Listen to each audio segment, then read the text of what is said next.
Hello guys, welcome to Pronouncist, your pronunciation guide.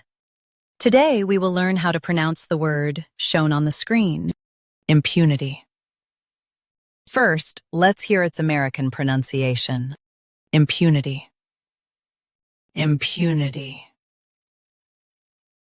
Now, read the syllables of U.S. pronunciation shown on the screen naturally.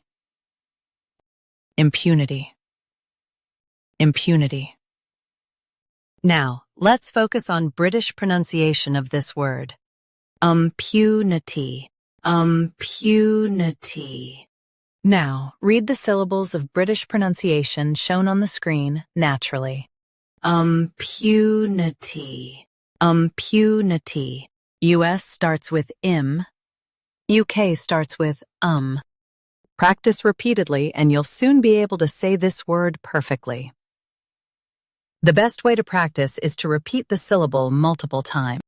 The meaning of the word is official protection from punishment. Try repeating this word several times to improve your pronunciation. We post daily videos on useful and commonly mispronounced words to help you speak clearly and confidently. Like this video and subscribe to Pronouncist for more pronunciation guides. Thanks for watching us.